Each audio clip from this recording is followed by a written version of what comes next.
बिस्मिल्लाहिर्रहमानिर्रहीम। अस्सलाम वालेकुम student, this is Farhan Mahmood और आप देख रहे हैं मैथ स्क्रीन। और मैथ स्क्रीन के इस वीडियो में हम करने वाले हैं क्या ओ लेवल एडिशनल मैथमेटिक्स यानी एड मैथ्स का एक इंपॉर्टेंट टॉपिक जो कि है लॉग्स। और लॉग्स के अंदर हम करने वाले हैं चेंज ऑफ बेस रूल। पहले हम इस रूल को समझेंगे और फिर हम इसको अप्लाई करेंगे। कुछ क्वेश्चंस आपकी बुक से सेलेक्ट किए गए हैं और कुछ क्वेश्चन जो है जो पास्ट पेपर में आपके प्रीवियस ईयर्स में आ चुके हैं। हम दोनों टाइप के क्वेश्चंस करेंगे ताकि आपका idea change of base rule यानी लॉग के चेंज ऑफ बेस रूल के ऊपर स्ट्रांग हो जाए और नेक्स्ट टाइम जब भी क्वेश्चन ऐसे आए तो आप उनको आराम से सॉल्व कर पाएँ। सो आइए सबसे पहले समझते हैं कि चेंज ऑफ बेस रूल है क्या। जैसे कि नाम से पता लग रहा है कि हमें बेस को चेंज करना पड़ता है, लेकिन अभी कुछ बच्चों के जहन में ये कंफ्यूजन भी है कि बेस एक्चुअली होता क्या है। सो आइए देखते हैं कि बेस असल में क्या होता है। सबसे पहले हम रूल को समझते हैं और फिर इंशाल्लाह हम क्या करेंगे कि क्वेश्चन को सॉल्व भी करेंगे। So change of base rule के अंदर देखिए, जिसे मैं यहाँ पे लिखता हूँ लॉग ए बी। सो ये जो है हमारे पास ये है बेस। ए जो है यहाँ पर ये बेस है। अब मैं चाहता हूं कि इस बेस को मैं चेंज कर दूं। ए की जगह मैं इस बेस को कुछ और बना दूं। लाइक मैं चाहता हूं कि ए की जगह मुझे बेस चाहिए सी। अब जब मुझे बेस सी चाहिए तो मैं किस तरह से इसको सॉल्व करूंगा। देखिए अब मैं करूंगा लॉग, पहले तो मैं बेस सी लगाऊंगा। अब जो बॉक्स था उसको मैं ऊपर ही लिखूंगा और नीचे जो बेस था उसको मैं यहाँ पे देखिए बेस था तो इसको मैं डिनोमिनेटर में लाके लॉग सी ए कर दूंगा। सो ये हमारे पास मेथड होगा जिसके थ्रू हमने क्या करना है कि कोई सा भी बेस हम चाहें तो लगा सकते हैं। हम चाहें तो इसकी जगह पर हम लॉग एक्स लगा सकते हैं, log x a, log x b and log x A.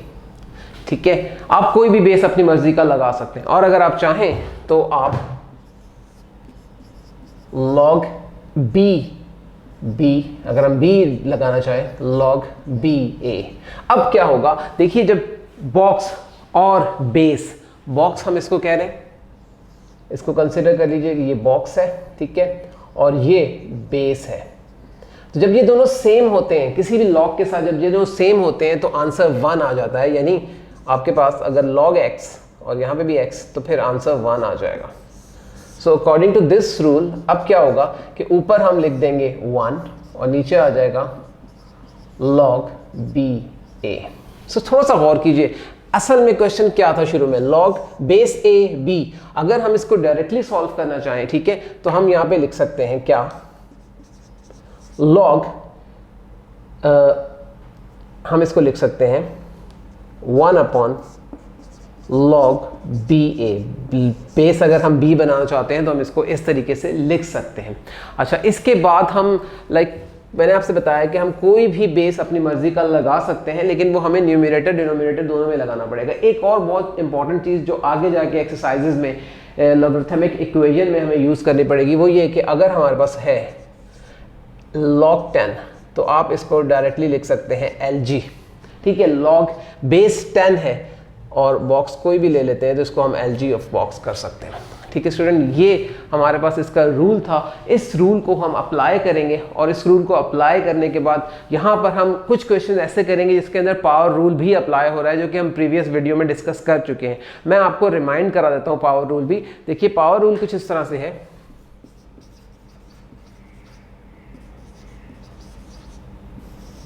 Power rule कुछ इस तरह से है कि अगर हमारे पास है log base 10 x to the power y, तो हम क्या करेंगे इस y को लाके कोफिशिएंट बना देंगे और ये नेक्स्ट स्टेप में हो जाएगा y log 10x। ठीक है, अगर हम इसको नंबर्स में करें तो अगर हम लिखें LG y2 तो हम इसको लिख सकते हैं 2 LG y। ठीक है, जो भी यहाँ पे पार होगा वो लॉग से पहले जाके उसका कोफिशिएंट बन जाएगा। ये पावर रूल होता है। ठीक है, इसके अलावा जी हम बहुत सारे रूल यूज़ करेंगे, वो मैं आपको साथ साथ बताता रहूँगा, जिसमें से क्वेश्चन रूल भी है, जिसमें प्रोडक्ट रूल भी है। बहुत आसान से है। क्वेश्चन रूल में ये होता है कि अगर सिमिलर बेसिस के साथ लॉग्स आ रहे हैं और उनमें माइनस हो रहा है तो उनको डिवाइड कर देते हैं सिंगल लॉग लेकर, और हमारे पास जो मल्टीप्लिकेशन पावर, जो प्रोडक्ट रूल है जिसको मल्टीप्लिकेशन रूल भी हम कह सकते हैं, उसमें क्या होता है कि अगर सेम बेस है और 2 या 3 लॉग्स आपस में जो है वो प्लस हो रहे हो तो हम एक सिंगल लॉग लेकर हम क्या कर सकते हैं कि उसको मल्टीप्लाई भी कर सकते हैं। तो इस तरह से हम सारी चीज़ें कर सकते हैं। अब हम क्या करेंगे कि इन क्वेश्चन को सॉल्व करते हैं और देखते हैं कि ये जो हमने यहाँ पे सीखा है इसको किस तरह से यहाँ पे अप्लाई करेंगे। सो पहले स्टूडेंट हम क्या करते हैं कि जो बुक के क्वेश्चन मैंने आपके लिए सिलेक्ट किए हैं, जो चेंज ऑफ बेस जिनमें अप्लाई होता है वो सॉल्व कर लेते हैं। उसके बाद कुछ पास्ट पेपर के क्वेश्चन है वो सॉल्व कर लेते हैं ताकि आपका आइडिया स्ट्रांग हो जाए और आपको इस टॉपिक के ऊपर फिर कभी प्रॉब्लम ना हो। सो पहला क्वेश्चन जो मैंने आपके लिए सिलेक्ट किया है वो है log 3 5 dot shows multiplication log 5 27। So we need to simplify this question. कैसे सिंप्लीफाई करेंगे? हमारे पास दोनों जो बेसिस है वो डिफरेंट है। एक जगह हमारे पास आ रहा है log 3 5 और दूसरी जगह हमारे पास आ रहा है log 5 27। तो हम क्या करेंगे, बेस इसका डिसाइड कर लेते हैं कि हमें बेस क्या रखना है। तो अगर हम इसके बेस को 3 की तरफ ले जाएं, बेस 3 बनाएं, तो हमारे पास इस क्वेश्चन को सॉल्व करने का क्या तरीका होगा? log 3 5, ये तो ऑलरेडी 3 था और नीचे आ जाएगा log 3 3। अकॉर्डिंग टू रूल जो मैंने आपको बताया था वही रूल हमने यहाँ पे अप्लाई कर दिया। यहाँ पे भी बेस 3 बनाना पड़ेगा और मैंने बताया कि डॉट का मतलब मल्टीप्लिकेशन है। जब बेस यहाँ पे 3 बनाएंगे स्टूडेंट्स तो क्या हो जाएगा, log 3 27 और log 3 5। ये इस तरह से कुछ इसका शेप निकल आएगा। मैंने आपको बताया था कि लॉग बेस और बॉक्स सेम होते हैं तो 1 आ जाता है, तो यहाँ पे तो आ जाएगा 1, इसकी जगह हम लिख देंगे नेक्स्ट स्टेप में। तो आपके पास रह गया log 3 5। ठीक है, मल्टीप्लाई हो रहा है, डॉट का मतलब मल्टीप्लिकेशन। अब यहाँ पे है आपके पास log 327, इसको आप लिख सकते हैं 3 to the power 3 क्योंकि 3 to the power 3 is 27। और नीचे आपके पास है log 3 5। अब ये सिमिलर वैल्यूज़ है और इनको हम कैंसिल कर सकते हैं। ये यहाँ पे हम पावर रूल अप्लाई करेंगे नेक्स्ट स्टेप में। देखिए ज़रा, log 3 3 3, तो इस 3 को आप यहाँ पे लेकर आओ और आप लिखोगे 3 log 3 3 और log 3 3 क्योंकि बेस और बॉक्स सेम है इसलिए 1 हो जाएगा, इसलिए 3 into 1 is 3। So 3 is the answer. So आपने देखा कि इसने हमने log रूल अप्लाई किया, पावर रूल अप्लाई किया और इस क्वेश्चन को सॉल्व कर लिया। अब हम आते हैं अपने नेक्स्ट क्वेश्चन की तरफ और देखते हैं कि नेक्स्ट क्वेश्चन में हमारे पास क्या सिचुएशन है, उसको किस तरह से सॉल्व करना है। हमारे पास है log 5, log बेस 5 4, लिख देते हैं क्वेश्चन को log 5 4 dot dot mean multiplication, log 2 10 और डिनोमिनेटर में है log 25 अंडर रूट 10। सो सबसे पहले स्टूडेंट आपने ये डिसाइड करना है कि यहाँ पे आप बेस क्या लगाओगे। बेस हम यहाँ पे अकॉर्डिंग टू क्वेश्चन हमें समझ में आ रहा है कि बेस अगर हम 2 लगाएं तो इस क्वेश्चन को सॉल्व करना बहुत आसान हो जाएगा। ठीक है, तो हम सबसे पहले देखते हैं log 2 4 बेस हमने लगाया और log 2 5। ठीक है, अच्छा उसके बाद डॉट का मतलब मल्टीप्लिकेशन, मैं आपको बार बार बता रहा हूँ, आपको जहन में रखना है। ये आपके पास ऑलरेडी जो है वो log 2 10 है तो इसको आपको बेस 2 है इसलिए इसको कुछ नहीं करना, एज इट इज लिख दीजिए। अब आप आ जाइए डिनोमिनेटर में। डिनोमिनेटर में अगर गौर से देखेंगे तो हमने लगाना है log 2 अंडर रूट 10 और log 2 25। ठीक है, ये आपके पास पूरा डिनोमिनेटर है। अब इसको आगे बढ़ाते हैं और देखते हैं क्या सिचुएशन बनेगी। सबसे पहला काम हमारे पास क्या होगा, log 2 2 2। देखिए 4 2 to the power 2 इसलिए मैंने यहाँ पे लिख दिया। यहाँ पे आपके पास आ रहा है log 2 5 और ये मल्टीप्लाई हो रहा है log 2 10 से। ये पूरा ब्रैकेट में ले लिया, डिवीजन का साइन डाला। अब मैं इसको कॉपी करूँगा और यहाँ पे लिखूँगा log 2 10 हाफ, क्योंकि 10 के ऊपर स्क्वायर रूट है उसकी पावर हम हाफ ले लेते हैं। और नीचे आपके पास आ रहा है log 2 5 to the power 2। सो यहाँ तक आप बहुत आराम से पहुँच चुके हैं। ठीक है, अब आपने क्या करना है, देखिए इस 2 को मैं यहाँ पे लेकर आऊँगा 2 और फिर बचेगा क्या, log 2 2, log 2 2 हो जाएगा 1। सो 2 into 1 एंड log 2 5 मल्टीप्लाई हो रहा है किससे, log 2 10 से। ठीक है, इसको ब्रैकेट में लेके यहाँ पे अब आप चाहें तो नेक्स्ट स्टेप में डिवाइड कर लें। स्टेप में अगर आपको प्रॉब्लम हो रहा है तो वैसे तो स्टेप में भी हम सॉल्व कर सकते हैं। इसको यहाँ पे लेकर आ जाइए, तो ये डिवीजन का साइन रहने दीजिए, 1/2 log 2 10 और डिनोमिनेटर में आ जाएगा 2 log 2 5। सो यहाँ तक आप पहुँच चुके हैं।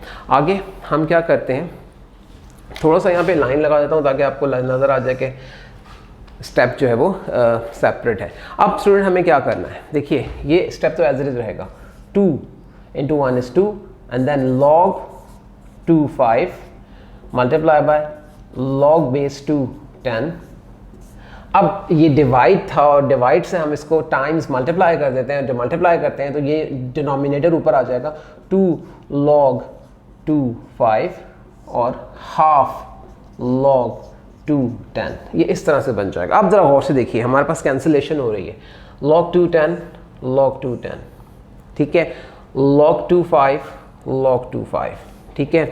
अब सारे लॉग्स जो हैं वो कैंसिल आउट हो चुके हैं, हमारे पास बचा गया ये 2 और ये 2, ये मल्टीप्लाई होकर 4 हो जाएंगे। सो आंसर इसका यहाँ पे लिख लेते हैं, ये मल्टीप्लाई होकर हो गया 4 और डिवाइड हो रहा है 1/2, ये 2 ऊपर जाके मल्टीप्लाई होगा और आंसर आ जाएगा इसका 8।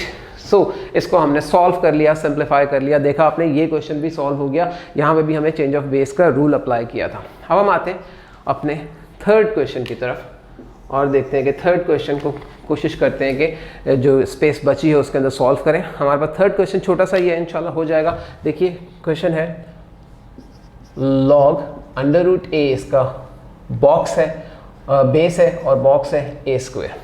तो हमें क्या करना है, अगर हम यहाँ पे a को ही बेस बना दें तो देखिए क्या सिचुएशन बनती है, log a2 log a half. ये हाफ क्यों लिखा मैंने, क्योंकि स्क्वायर रूट a था तो उसको लिखने के बजाय a हाफ लिख दिया। अब पावर रूल अप्लाई कीजिए, इसकी पावर यहाँ पे लेकर आइए और इसकी पावर भी यहाँ पे लेकर आइए, तो ये हो जाएगा क्या, कलर चेंज कर देता हूँ ताकि समझना थोड़ा सा आसान हो जाए। सो अब ये 2 यहाँ पर शिफ्ट होगा, कोफिशिएंट बन गया log का, log a जो 1 हो जाएगा, हाफ यहाँ पे शिफ्ट हुआ और ये हो जाएगा log a जो भी 1 हो जाएगा, या फिर आप इसको कैंसिल आउट भी कर सकते हैं और 1 1 करके भी लिख सकते हैं। अब सेम आंसर आपके पास देखें तकरीबन हो गया 2 divided bye 1/2 and 2 multiply by 2/1 which is 4। So 4 is your answer for this question.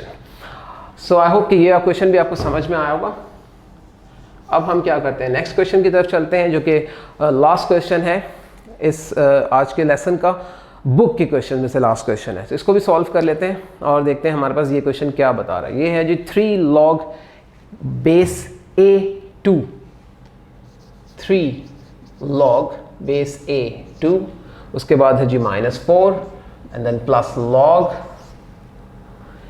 a3। इसमें भी पावर रूल हमें अप्लाई करना पड़ेगा, समझना है कि इसमें हम किस तरह से पावर रूल को सॉल्व कर पाते हैं। तो देखिए सबसे पहला काम हमारे पास क्या हुआ, इसको तो एज इट इज छोड़ दीजिए, 3 log a2 -4। अच्छा 4 के साथ हम क्या कर सकते हैं, 4 टाइम्स 1, यस कर सकते हैं क्योंकि 4 टाइम्स 1 भी 4 ही होता है। और यहाँ पे देखिए log a3, इसको ऐसे लिख सकते हैं, बिल्कुल लिख सकते हैं, ठीक है। अच्छा अब आप क्या करेंगे कि यहाँ पर हमें लिखेंगे 3 log a2 -4 और 1 की जगह हम लिख सकते हैं log a। हम कुछ भी लिख सकते हैं जिसमें बॉक्स और बेस सेम हो। हम यहाँ पे लिख सकते हैं 10 10, हम यहाँ पे लिख सकते हैं log y बेस y और बॉक्स y, कुछ भी लिख सकते हैं। हमें यहाँ पे क्योंकि रेलेवेंट a था बॉक्स में बेस में, इसलिए हमने यहाँ पे log a लिख दिया, दैट इज ऑल्सो 1। अच्छा अब मैं सबकी पावर्स को एक साथ ही ऊपर लेके जाऊंगा, 3 log a।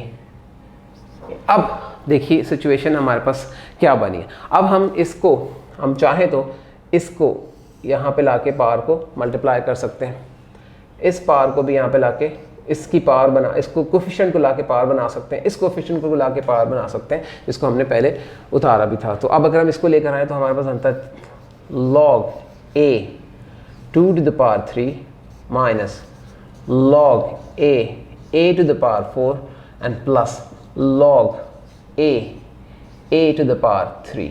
अच्छा अब आप बिल्कुल परेशान मत होइए, यहाँ पे क्वेश्चन रूल और प्रोडक्ट रूल एक साथ अप्लाई हो रहा है। सो अब हम इसको थोड़ा सा रीअरेंज कर लेते हैं विद द साइंस, यानी साइंस भी साथ जाएंगे, a log 2⁻³ and we can also write 8 for this and plus log a⁴, मैंने इसको पहले लिख दिया, एंड माइनस log a⁴। अब देखिए अगर दो लॉग्स मल्टीप्लाई होते हैं प्लस होते हैं और उनका जो बेस है वो सेम होता है, दो लॉग्स प्लस हो रहे हैं, बेस सेम है, तो हम क्या करेंगे, उनके बॉक्सेस को मल्टीप्लाई कर देंगे with the same log. So log तो यहाँ पे लॉग ए लॉग ए लॉग ए, तीनों जगह लॉग ए ही आ रहा है, तो हम क्या करेंगे, यहाँ पर लिखेंगे log a, एक दफ़ा ले लेंगे और यहाँ पे लिखेंगे 2 to the power 3 और we can also write 8 multiply by a3 और यहाँ पे माइनस हो रहा है तो यहाँ पे डिवाइड करके लिख देंगे a4, कैंसिलेशन होगी, ये a3 कैंसिल हो जाएगा और आपके पास बचेगा log a 8/a। ठीक है, ये बॉक्स है इसका, इसको थोड़ा छोटा करके लिख देते हैं and this is your final answer. So student, आपने देखा कि किस तरीके से हमने बुक के क्वेश्चन जो थे वो सॉल्व कर लिए, काफ़ी हद तक आइडिया क्लियर हो गया। इंशाल्लाह आगे आने वाली वीडियोस में और क्वेश्चन भी सॉल्व करेंगे जिससे आइडिया और क्लियर हो जाएगा। लेकिन अब हमारे पास ये जो दो पास्ट पेपर के क्वेश्चन हैं हम इनको सॉल्व करते हैं और देखते हैं कि इनको सॉल्व करने पर हमें चेंज ऑफ बेस का आइडिया जो है वो किस तरह से अप्लाई करना है। सो आइए चलते हैं। सो देखिए, जो पहला क्वेश्चन है पास्ट पेपर का वो हमारे पास है log 27 इसका बेस है, x है, हमने इसको लिखना है as a log to base 3, base 3 में लेकर आना है। तो बेस 3 उन्होंने बोला है तो हम बेस 3 लगा देते हैं, log बेस 3 ऊपर x, log बेस 3 27। ठीक है, ये हमने कौन सा रूल अप्लाई किया, ये वाला रूल अप्लाई किया, log x y, और अगर हमें इसका बेस जो है वो a लगाना है तो हम क्या करेंगे, log a y log a x। so we did the same thing here। अब देखिए नेक्स्ट स्टेप पे हम क्या करेंगे, log 3x और नीचे आपके पास आ जाएगा log 3 ये 3 पावर है, पावर रूल से इसको हम यहाँ कोफिशिएंट बना देंगे। so ऊपर log 3x as it is, नीचे देखिए ये 3 आके कोफिशिएंट बना और आपके पास आ गया log 3 विच इज़ 1, इसकी पूरे की जगह 1 लिख देंगे तो 1 × 3 इज़ 3। सो फाइनल आंसर आपके पास आ गया log 3x/3 और you can also right 1/3 log 3x, और चाहें तो फिर बाद में हम इसको इसकी पावर में भी ले जा सकते हैं। सो ये क्वेश्चन आपने सॉल्व कर लिया। अब हम आते हैं सेकेंड क्वेश्चन की तरफ जो कि पास्ट पेपर से ही सेलेक्ट किया गया क्वेश्चन है। सो अब देखते हैं इसको कैसे सॉल्व करना है। अब ये क्वेश्चन है student, log x2 as a base as a log to base 2, अब बेस 2 लगाना है तो आप क्या करोगे, आप करोगे log 2 divided by log 2x। Okay जी, log 2 divide by log 2x। So ये तो बहुत ही सिंपल सा था, एक ही स्टेप में हमने इसको सॉल्व कर लिया। अब देखिए ये log 2 हमारे पास क्या हो जाएगा, 1 और नीचे हो जाएगा log 2x। अब इसकी कंडीशन क्या थी कि बेस 2 बनाना है और बेस 2 हमारे पास आ चुका है। इसकी कंडीशन क्या थी कि बेस 3 बनाना है और बेस 3 हमारे पास यहाँ पे आ चुका है। सो देखा आपने किस तरीके से हमने इस क्वेश्चन को सॉल्व कर दिया, सिर्फ और सिर्फ रूल अप्लाई किया। सो रूल को समझिए और उसकी प्रैक्टिस कीजिए ताकि आपके पास कोई भी अनसीन क्वेश्चन आए आप उस पर रूल अप्लाई करके उसको सॉल्व कर सकें।